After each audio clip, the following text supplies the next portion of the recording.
Hello, everyone. Let me just check all my phones. I got my kids. Everybody's texting and messaging me. I'll give you guys a few minutes to log on.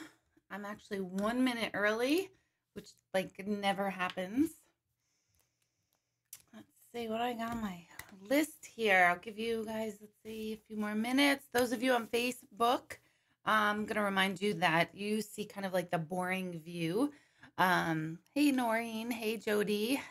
So Facebook, you guys know this already. It's so much more interactive if you tune in with me from my YouTube channel. So you still have time because nobody's popping on YouTube. Oh, yes, they're here. But yeah, if you want to ask a question and really be able to engage with me, it's best to pop over to my YouTube channel. So here's how it works. It's really not hard. Go to youtube.com, type in Intuitive Medium Deborah Hanlon, and then my page will pop up. You'll recognize the picture that I have there of me. You can click subscribe, and then you can join the live chat. And that way you can interact. It works on your phones. It works on your laptops, desktops, wherever you're tuning in from. So while you have the time, everybody on Facebook land, come over here. Now I'm hearing that comments are coming in on YouTube, and of course it always takes me a few minutes to find where those are. There we go. Okay. So those of you, either place, either Facebook over here with the green screen behind me, or those of you who are in my backyard, which if you're in the Northeast and in the Hudson Valley right now, you know I'm not in my backyard because it's raining out. At least it is by my house. So tell me where you're tuning in from. And if this is your first time, let me know that. These Monday night Facebook and YouTube lives are just an opportunity for me to have a little bit more relaxed time back in, to be able to interact with you guys. So I'm not taking any personal intuitive questions tonight, but every once in a while when you tune in, I will just all of a sudden happen to just take your personal intuitive questions, but not tonight. I have to be in a certain space to do that. So this format is really just to be able to ask questions about all things about energy and questions about my book that I've released back in September. So this is just a good time for me to connect with you guys. And Facebook, I look over here every once in a while, but it really is a better view for those of you tuning in. You could see me on YouTube. Let's see though, I'm seeing, hey Diane, it's been a long time since you've been here. Good to see you. Westchester, South Carolina, Colorado is in the house over here, Ohio, Middletown, New York. My Creeper Squad's here. Amber, it's good to see that you're able to tune in finally. Shanna from South Glensfall, upstate New York. Niskayuna, New Windsor. I always feel like romper rooms. Of course, I have to make that statement every single time. So, oh my gosh, look at this. Hold on. I don't know what happened here. This is supposed to be in really big font. Nope, it's not in really big font. Okay, let me see. I am starting my mediumship class, and it starts this Sunday. And I have not taught mediumship in, I can't remember, either 4 or 5 years. So I really have revamped my material, and I'm bringing the old stuff back as well. But for those of you who want to experience and understand mediumship on a much deeper level and you want to train with me, now is the time, because I clearly haven't done it in a while. You can tune in. Obviously, you can come in person to the center, or you can tune in online, live. Those of you who tune in live online, you'll also get the recorded copy. So there's options now for all of you. But the mediumship class is really going to show you, from my vantage point, what mediumship is, what it isn't, and that you're a lot more connected than you even think you ever imagined. I think personally it's easier to connect with other people's loved ones because our minds always filter that logic. It creates the, oh my gosh, I think I'm making my answers up. I must be just lucky guess, or I'm answering my own questions. But I think the power in mediumship and the proof in mediumship, I know it is for me. This is why I named my book In the Presence of Proof, because I'm in the presence of proof of the afterlife every single day through all of you. So it's way better to uh, to do it for other people so that you can see, wow, oh my gosh, I really can feel, hear, see something, and make connections and all that. So that's starting on Sunday morning. I know it's Father's Day morning. I tried to put it really early in the morning. In fact, for all of you and those of you who know me really well, know that I'm not really the morning person type, but I'm holding a 7 a.m. meditation on Sunday morning, which is unprecedented. I don't think I've ever done that. So 7 a.m. meditation. You can skip that if you're not a morning person and come right to the mediumship class at 9:30, or you can attend both. So that's this Sunday.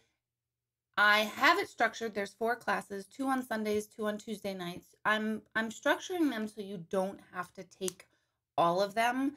So if you miss the first one and you can only take the third, it'll still make sense. Obviously, you'll get so much more enrichment out of it if you could take all 4, but I understand people's schedule, you can't. So you can do both. You can take all 4 at once, or you can just take whichever ones you can. You can sign up last minute for them if you decide like, oh my gosh, I didn't think I could make it, now I can. You could do that as well. Online only though, those need to be done in advance for you to be able to get the key so that we can let you into the online room. So those are the only ones that I need advance registration for. So let's see, my other class is coming up in September, and I know we're just starting this summer now, but the intuitive, or I'm sorry, no, not the intuitive, the energy transformation awareness class. This is my class for deep healing, for energy work, understanding energy on a whole other form, being able to command energy into your hands, arms, how to change energy, what energy is, and how energy, aka emotions, are stuck in your body, and how do we release them. So that class is coming up in September. That is the most intense class that I teach ever. So I love it. It takes a lot out of me. I actually back off everything else that I do during those 6 weeks that I teach it. I lessen my appointment schedule. I lessen my gallery schedule because it's intense for me and you. So that's coming up in September. You can look that up. Let's see. So what do we have? Do we have any questions? Yes, Father's Day is this Sunday. I know, it's crazy, right? Let's see. So yes, you can sign up, Aisha, and whoever else is asking, you can sign up for the mediumship class online. You have to do it online though, because we need to add you to the online course. So sign up for that in advance. And then yes, we'll send you the recorded copy, video and audio, of course, recorded copy. So yes, you can do it that way. I have to be honest, I'm a little nervous in teaching it online and in person because I like to make sure that I give everybody equal opportunity and equal presence. But I know that the online thing is the way to go. So I'm going to attempt this and include you. Obviously, if you can't attend online live, then you'll still obviously get all the information, but I won't be able to interact with you personally one-on-one. So that's like the only downfall me personally thinks, but I'm a perfectionist and I like people to feel that I've had the interaction with you. So I'm learning and going outside of my comfort zone alone just by doing it online. So I see somebody is tuning in from St. Pete. That's pretty cool. Who is that? Elena. Hello. Let's see. Oh, Lizette is here. Hello, hello. Nicole, you must be going crazy from packing and moving and all that exciting stuff. Every once in a while, Greg will post my link to my website and other things I might talk about. So I know a lot of times products we talk about come up, and like things that I like, he actually posts the link for those things so that you know exactly where to get them and what I specifically like. For instance, right now in the studio, I'm burning my sandalwood incense, which I've been totally obsessed with. And my whole family is like, all right, enough with the sandalwood, because I have incense going all over the house. Yeah, so let's see. Let's see. I'm looking over your questions. Those of you on Facebook, hello, Jess. And hey, Steve, congratulations on your wellness check. And I saw your party on Facebook. So that's really exciting, Steve. That's all cool. Those of you on Facebook, go over to YouTube because that's the only place that I'm going to look for actual specific questions. So subscribe to my channel. That actually helps me. I don't really know how. Like, it's not like I'm getting paid by YouTube to do any of this shit. But it's better to have more subscribers. I don't know. It's like the whole like, ooh, how many followers do you have? Are you a loser and you only have 2? Or are you really cool and you have 1,000,000? I'm neither. So, but anyway, subscribe to my YouTube channel. That way you'll be notified when I'm coming on to YouTube. It's always Monday nights at 8:30. And then if I, get a little more energy, I will tune in randomly throughout my life. But I haven't been really good at that. I also feel like you guys have lives. You don't need to see me all the time. Let's see. Carolyn, you are all special. I really do feel that way. Carolyn writes in and says, you always make us each feel special. You are. That's the cool thing that about everybody is that we're all totally unique and yet we're all the same at the same time. So that's the whole point. Hey, Kim, how are you? Kim's daughter and my son went to the prom together. They are actually hanging out right now together, watching the NBA Finals. At least that's what they told me they were doing. I don't want to know anything else. Let's see. So let me find my questions. Okay, moving. Lucid dreaming.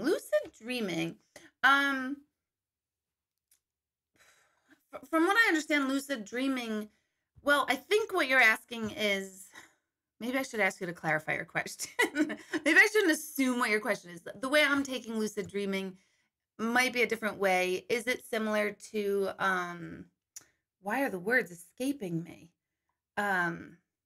Remote viewing. So lucid dreaming is when, from my understanding, is when you're sort of in that in-between state where you're not really sleeping, but you're also very cognizant and aware of what's going on around you, and then you have spiritual experiences in those interim parts. So I'm not sure. I don't know enough about that. I don't know if I could really adequately answer that unless you clarify. I forget already who asked that question. Dana.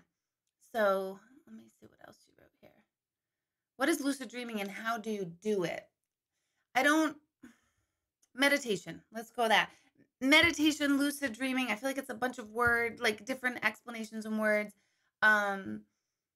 Meditation is the answer to anything. If you want to connect, find a way to meditate in any way, shape, or form. Meditation doesn't just mean sitting still, although it's quite important to do that. But you need to understand the different stages of your consciousness, and dreaming is a state of consciousness. And that is actually the state that I'm least proficient in. I hardly get dreams, or I hardly remember dreams, I should say. I love interpreting dreams. I am very good at getting an intuitive sense of what dreams mean, but I'm not sure if I could adequately answer your question, Dina. So let's see. Let me see. Tell Chris to talk to Haley. Okay, I will. Florida, New York is here. Hello, Eileen. Lauren, hello. Nice to see you. So tonight, just a reminder, this is not personal intuitive questions. This is more a generalized kind of like educational stuff that you would ask. Okay, here's a good question from Carolyn. Her question is, if someone here on Earth is nonverbal, can they communicate in the afterlife with us? Absolutely, 100%. It happens every single day. A lot of times, in order for them to show me that they were nonverbal, they will either give me all the information in pictures. Same thing with infants or small children. They'll give me a lot in pictures, so I'll see what they were seeing, but they might not have had the language for it. So that'll cue me like, oh, wow, this was a little one, or, oh, wow, this is somebody who couldn't speak. If someone's nonverbal because that's the way they were born, or because of an accident, or because of old age, doesn't matter. They absolutely can connect and tune in and easily connect. There's really no one who can't. There's nothing that we experience here in physical life that would prevent us from being able to connect in the afterlife, including religious beliefs. I've seen many times where people absolutely did not believe in this and then still come through. I've heard a lot of people who didn't believe in this, and they come through and they say, yeah, I can't believe I didn't believe in this. Some still say, very few, but still some say, I still don't believe in this, even though they're connecting this through the medium of me. So yeah, there's nothing, no one, try to think of a time where someone cannot communicate, and there really isn't. You absolutely, if you have consciousness, you will be able to connect before and afterwards. Okay, let's see. Yes, the intuitive question thing is just kind of a random thing I do. It's not like, hey, tonight is personal intuitive question night. So tonight I'm not doing personal intuitive questions. I usually do that kind of like I spring it on you guys, and I know people don't really like that. But I spring it on you because I don't want people to get used to just doing that with me, because then I get drained and then I don't feel like I'm really giving any information, and only the people I answer get something out of it. I do feel like if you're interested in all this stuff, hopefully all the topics and all the questions will be of interest and you'll learn something from it. So, Dragon Gal, Miss Aisha, what is shadow work? So,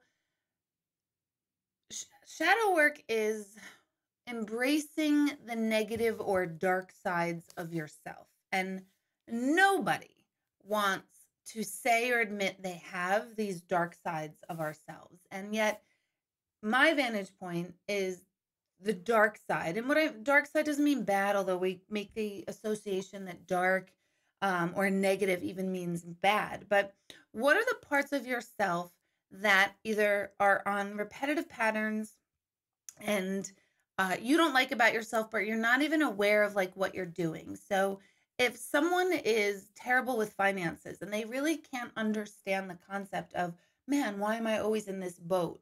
You want to really embrace your shadow side. You're that side of you that is either refusing to see why something is not working for you. And it's painful work. It's painful to have to admit, like, oh shit, I suck at whatever it is, or wow, that's an aspect of my personality that doesn't work for me. Or maybe you think it works for you, but it doesn't work for everyone else around you, and they're giving you feedback and you just don't want to listen to it.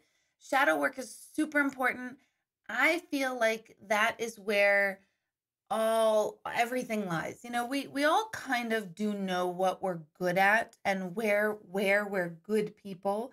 And I put that in obnoxious air quotes because we all like to, talk about how terrible someone else is because they cut us off in traffic, or how terrible so and so is because they did such and such. But when are you the terrible person? When are you really not the receptive person? When are you not being a true blue human? And if your instant response is, I'm never true blue, I'm always true blue, you need shadow work. And that's the telltale sign. What parts of yourself are you embracing that may not be friendly? Are you judgmental? Are you gossipy? Are you lazy? Are you wanting to push off work on someone else? Are you unwilling to see someone else's point of view? There's a million aspects of ourselves that are negative, or the dark or shadow side, but that's where the really big transformation can come in. I love, and read that sarcastically, when I see on Facebook so many people who are writing these terribly horrible posts about, that bitch who did this and she stole my parking lot, blah, like all this incendiary language, and that's ridiculous, and who she thinks she is, or this one's trying to steal my man, and all this stuff. And I'm like, oh my God, sweetheart, you need shadow work, because if someone wrongs you and then you're going to blast that person all over any social thing, and we've all done it, myself included. So like, if you act like you didn't, you're full of shit, and just embrace it. But look at yourself and like, oh wow, what is it about yourself that you need to embrace? What is it that you almost want someone else to be bad for us to look good? And that's all the shadow work. And it never, when we don't embrace and look at our shadow side, it never works out for us. Our shadow side will keep showing up until we get the memo. So It's amazing work. And I cannot think of Debbie Ford. Thank you. Oh my God. I was like, I can't think of her name this whole time I'm talking. Debbie Ford does a lot of work. She has since passed away, but she does a lot of work on the shadow side. So, good question. I hope that's helpful. Good work. The shadow is where we really need the work. We can keep getting better at what we're good at, but if what we're not good at keeps stopping us in such a fierce way, then all the good that you're doing may not be really worth it. And again, it goes back to mindfulness and awareness. So, okay, let's see. Melissa, if a loved one has passed, can they come back in the form of an animal or a butterfly, for instance? I always see butterflies and think of my father. So great question. There are some um, things like butterflies, the dimes, pennies, nickels, cardinals, dragonflies, ladybugs. These are the feathers. These are the ones that I hear like all the time. And that does not mean they are for everybody. And none of the above are a sign or a wink for me personally with anyone on the other side. But that doesn't mean that it's not for yourself. So it does not mean that they literally now are the butterfly. It's not like, oh my God, my grandmother is now a ladybug, or my dad's, all of a sudden a dragonfly. Doesn't mean they turned into that being. What it does mean is when you are observing or witnessing whatever your sign is, whether it's a grizzly bear or a kangaroo, whatever it is that you're observing and witnessing, it's that's kind of like a signal for you to realize that as you are observing that butterfly, they too are with you observing that butterfly. So it's a really great question, because a lot of times people say like, really, are they an eagle? And it's not that they're not an eagle. It's more that they're like, whatever you're seeing, they're seeing. And there are certain things that we like to attribute their being. I call them winks, those signs. That's a wink. Like, oh my gosh, I asked for a sign and a ladybug fell right next to me. And that's your wink. You're like, okay, I got this. So humans, that's our tendency. That's our nature. We want validation. We want signs. We need to know, like, are you here? And because we are here in the physical, we always assign physical winks to the other side. But it's way bigger than that. It doesn't end there, but it absolutely can be there as well. Butterflies are a symbolic metaphor for death, because it's like we're caterpillars and then we all go in through this process in the cocoon, and through metamorphosis we become these free butterflies. So that's why butterflies are a common association with the other side, but it does not always mean that. If I see a butterfly and I don't have any loved one attached to me that represents that, and yet I have family members who absolutely attach a butterfly to one of my relatives who have passed. So it's a very personal thing too. And I always say this, if you will know a sign is a sign, it's by how you feel when you receive it. If you have that little like, that pause and that awe, that, oh my gosh, thank you so much, that just happened, that's how you know it's a sign or a wink. It's a great question. All right, Christina, can you crash someone else's dreams? I have a friend that has passed, and sometimes I want to talk to her so bad. I have these foggy dreams, and she always tells me she's with someone else right now. That's fun. It's like, please, please hold. Yeah, they could totally come through in your dream. Absolutely, absolutely. And you can even living go into someone else's dreams and someone else's airspace, so to speak, their aura. I'm sure many of you have had the situation where all of a sudden you thought of someone, and about 5 minutes later you either ran into them outside in public, or they called you or texted you, or you got a message on social media or email, and you're like, oh my God, I was just thinking of you. And what that is that they popped in to your energy field and you noticed it. You were able to recognize it in that moment, or vice versa. You were thinking of someone, you made the call, and they're like, oh my gosh, I was just thinking of you. So, yeah. Absolutely, you can crash someone else's energy field. I do not believe in things as like going into someone else's energy field to do like negative things, like voodoo dolls and shit like that. That's like ridiculous. If you have a and I know this is not your question, Christina, I'm getting a little extra here. But if you have malintention for anybody else, and you kind of want to like get in their energy field to like mess with them, that only comes back at you. It's so not worth it to even give someone that type of energy, which is extra information than your question asked. Ronnie in San Diego, when am I coming out there? Oh my God, when am I going out there? I don't know. I have my first and oldest child going off to college, so it probably will not happen this summer, much to my dismay.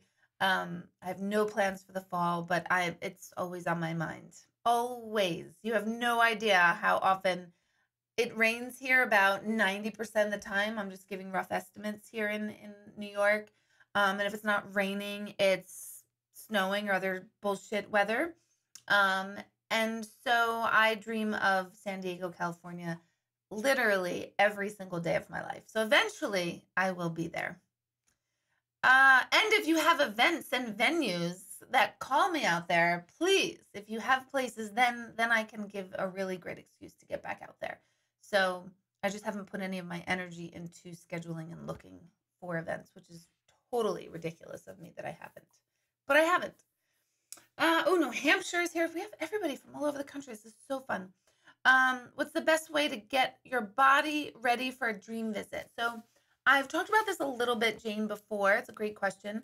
It's my weakest point are dreams, not dream analysis. I'm pretty good at that, but and I don't have any sort of like real true background in dream analysis. I just have that intuitive sense with dream analysis. But I took a class at Omega with Kevin Tedeschi, who is the president and CEO of the Edgar Cayce Foundation in Virginia Beach, which I highly recommend you check him out. He was outstanding.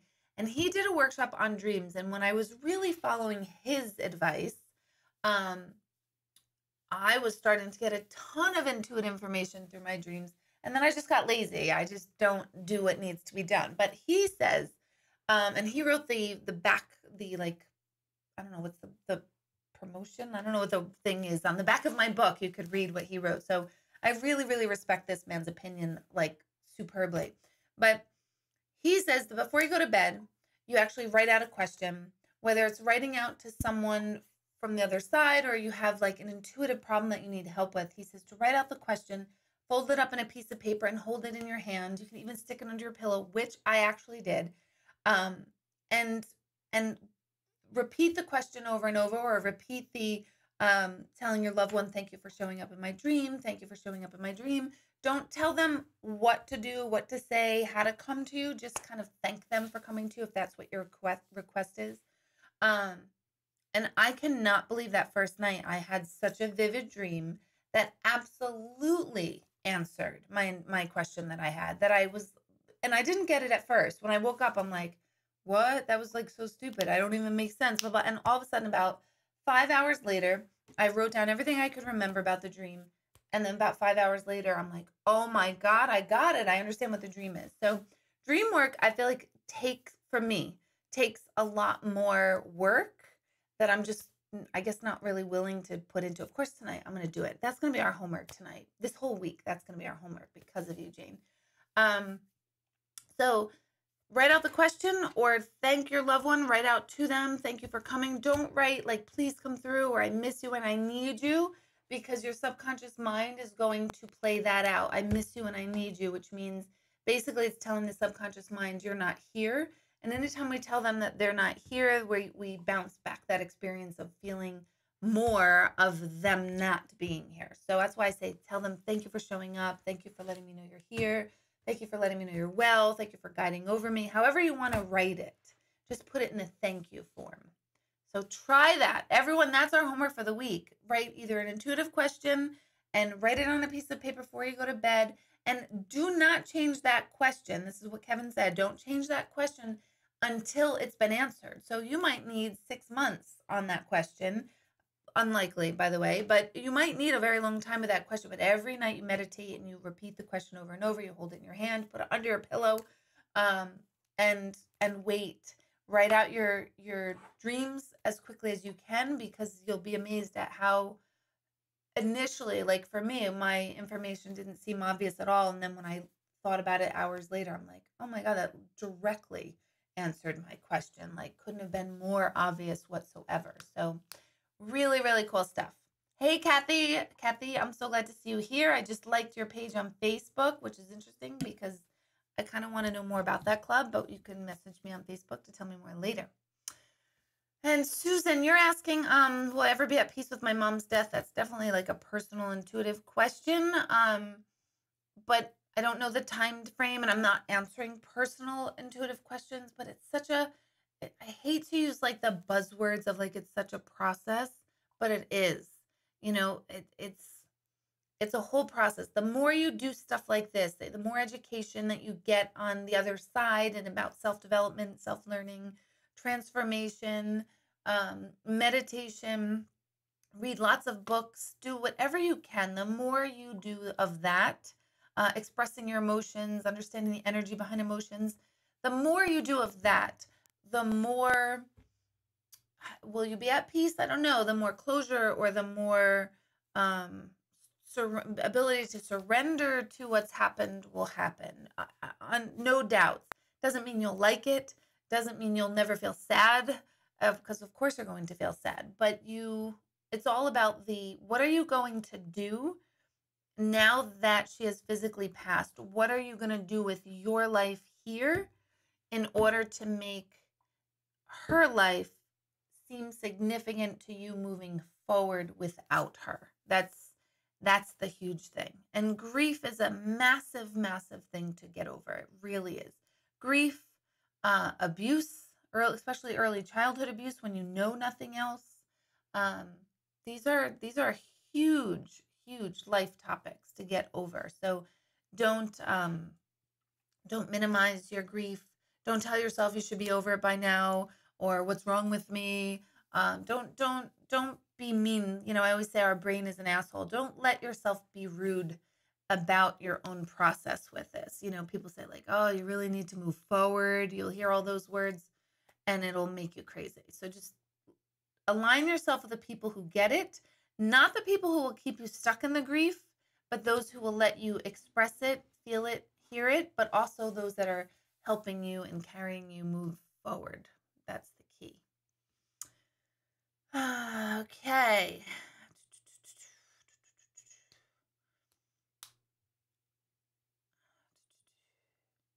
Lee, I'm reading yours. Sorry. Cynthia Franz, you're fashionably late. You're never late. You're always on time.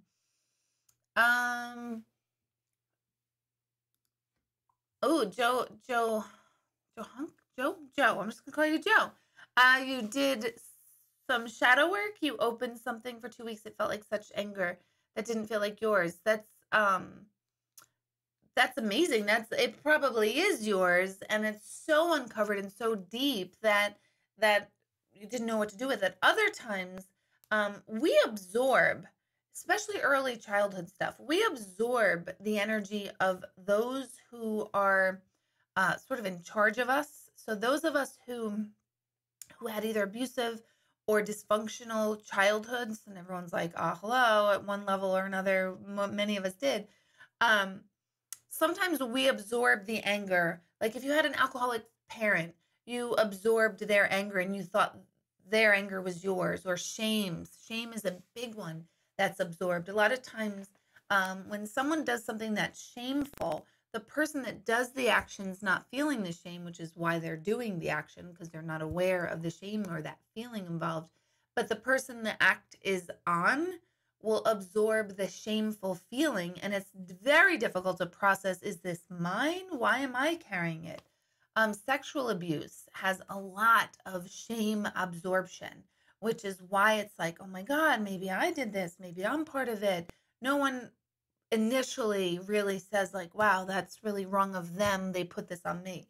It's a whole process. So embrace all feelings. That's the thing. You don't need to feel, not just you, Joe, but everybody. It's really important. I do a lot of work about anger because anger is one of my not favorite energies, but anger is a good one. Anger is okay. Anger, as long as you're not literally harming everyone around you with your anger. Anger is information, and we're taught that angry is bad, and angry is not bad. It's how you display or express that anger that can put it into the bad category. So anger is an amazing energy. It's something that tells you something's not right. You know, your brain, I just read actually before coming down here that your brain processes anger that you're in danger. And so the brain needs to go into fight or flight mode. And sometimes when that's on all the time, our brain resorts to an angry mode. But if you can really process all that through, you'll realize like, oh, my anger is old, or or my anger for this situation triggered really 9 situations prior. So emotion and shadow work is so good because then you can start kind of connecting the dots, and you realize that you don't always have to react so strongly, positively or negatively, to anything. And I know this stuff like the back of my hand, and I'm not saying that that means I do it perfectly all the time myself either, because we're all human.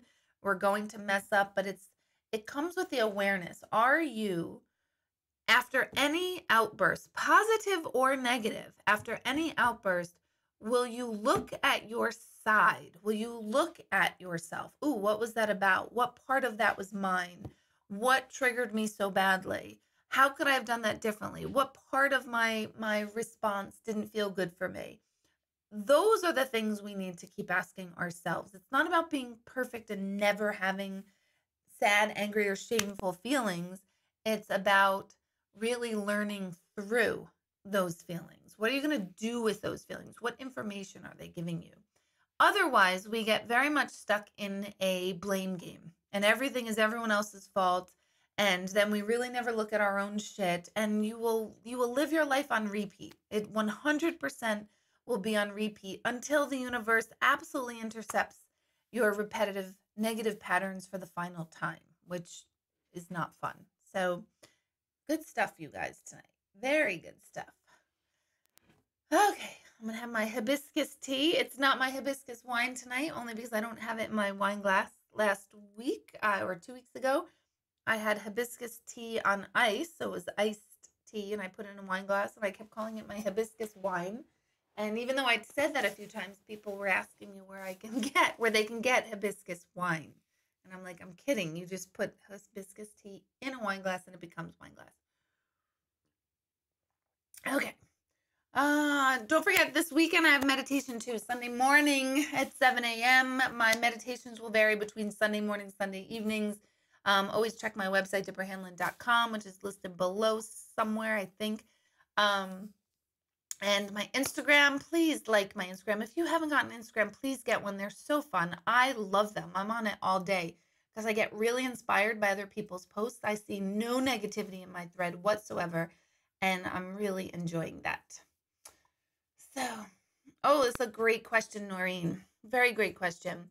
You have lost, Noreen writes, and those of you on Facebook, don't forget that I'm only taking questions from those of you who are tuning in on my YouTube channel. And I do that only for a few reasons. One, I want everyone to come over to YouTube, click subscribe, because then it'll make me feel cooler that I have subscribers. I don't really know, but you'll get notified when I come on YouTube.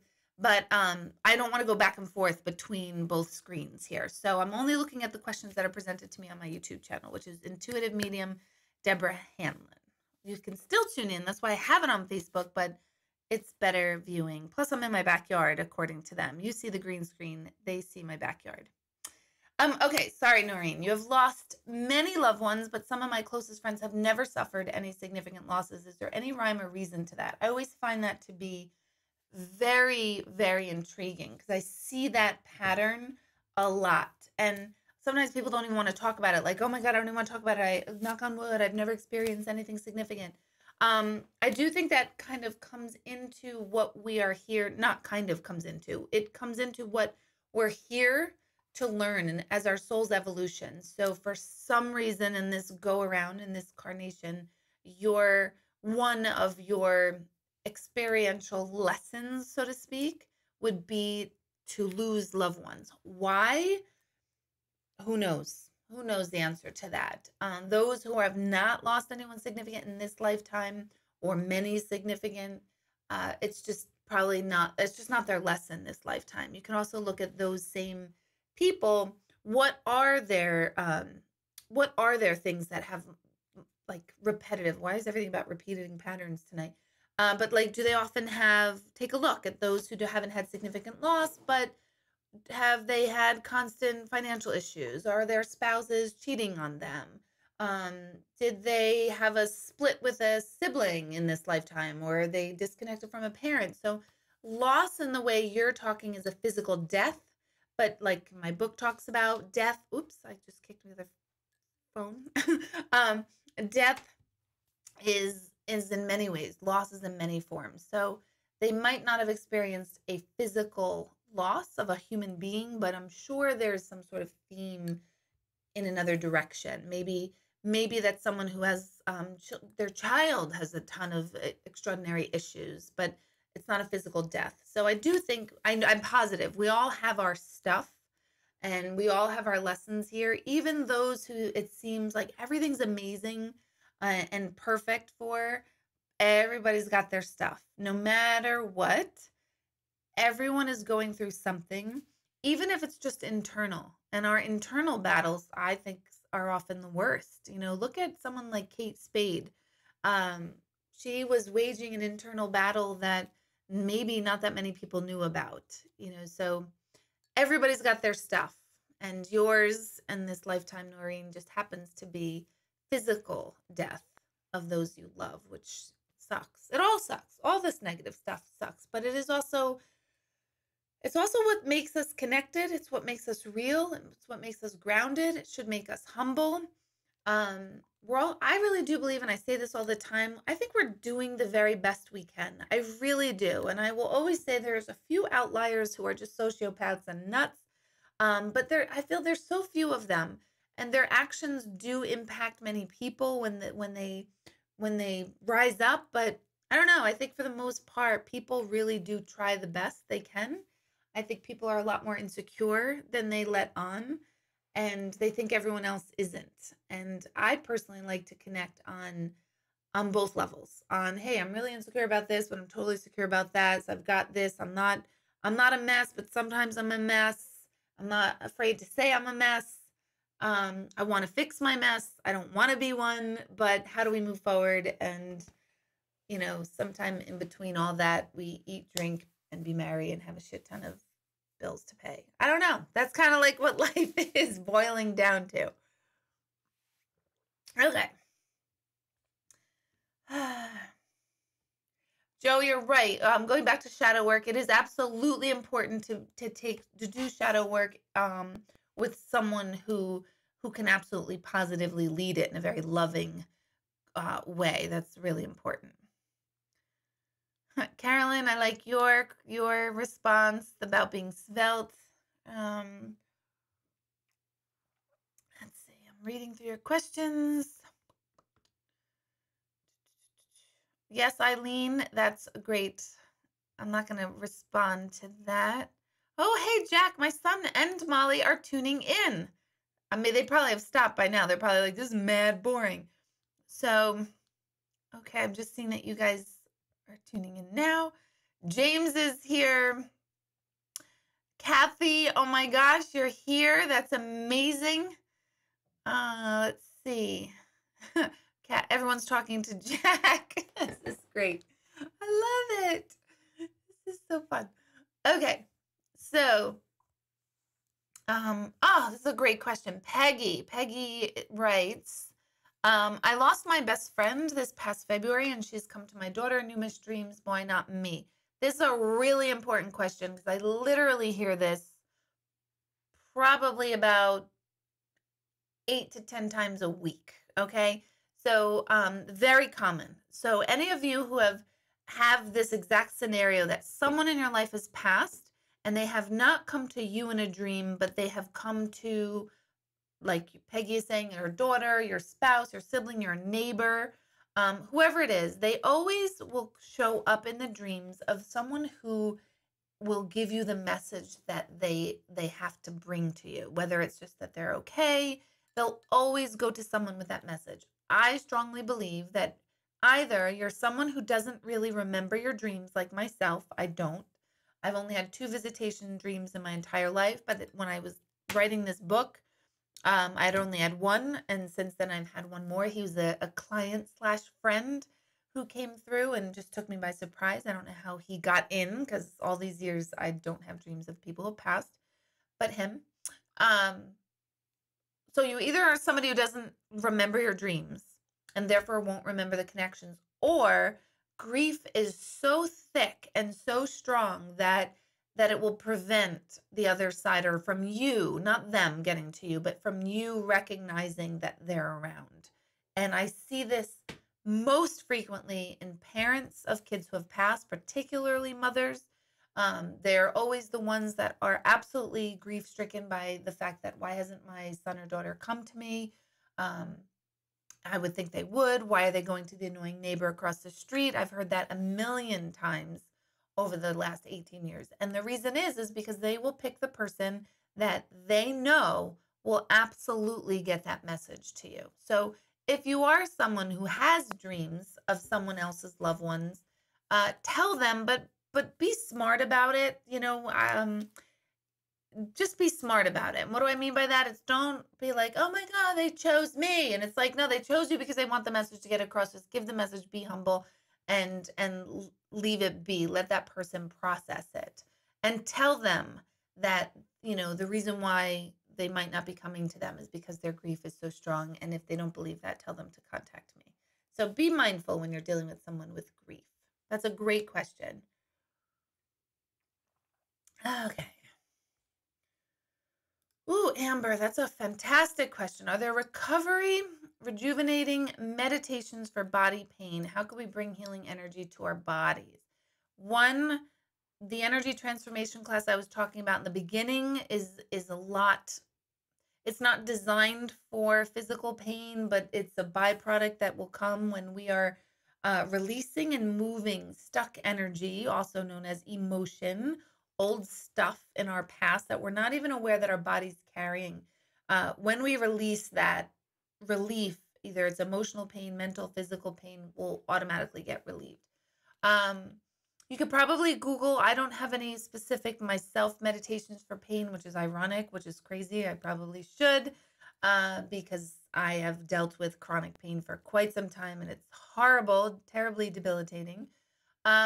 I do read, if you have not read already, and I will not remember the author's name, but it is a phenomenal, phenomenal book about pain in the body and the memory, called The Body Keeps Score. And for those of you might know who the author's name is, by all means, please write his name below. But The Body Keeps Score is all about bringing healing energy to our bodies.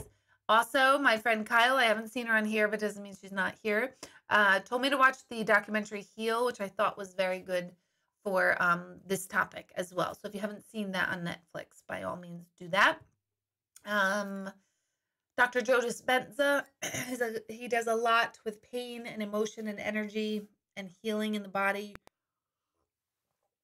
All of this work is important. I really do feel that a majority of our pain, physical pain, emotional pain, mental pain, is just old stuff stuck in our body that has nowhere to go, and we need to know how to release it. And sometimes just talking about it is a release.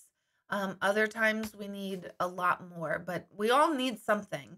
I'm taking a workshop, a 10-month long certification, and one of the people in our group, was talking about how he went to a workshop and they were releasing energy in the body, and everybody was like screaming and crying and getting very angry and agitated, and he was sitting there like, oh my God, what is wrong with everybody? I'm fine. I'm good. I have nothing to be upset about. The way he tells it is very charming and very funny. And he said that the teacher came and placed, and I could be saying it a little wrong, but their thumb over, like, kind of like their sacral chakra, solar plexus, in between the two. And all of a sudden he just started vomiting. And he was like, oh my God, what is that? He's like, I had an okay childhood, normal childhood. It was wonderful. What was that? And it doesn't mean you have to have like trauma. It just could be stuff that's stuck in your body that we need to get up and out consciously in any way, shape, or form. Vomiting is a little extra. I'm not going to lie. I'm like, I kind of wish I could have that. I'd love to vomit. No, oh God, no. No, universe, I do not want to vomit. I do not want to vomit. What I do want, I like that expulsion of emotion in a healthy way. That I love. So that's a great question. Elena, yes, I do believe your loved ones are absolutely sending you those winks, those signs for sure. Andrea, I'm so sorry to read that about your cousin who passed in a motorcycle accident. Was that in Orange County? I read about that. I think it was in Chester, if that's the same one. You can let me know. I read about it because I was leaving kind of that area around that time. Let's see. Yes, I can't wait for the Dream Work Challenge too. Hold on, I'm behind here. Ba, ba, ba, ba. Okay, last year my gifts opened after your son's after your son's surgery.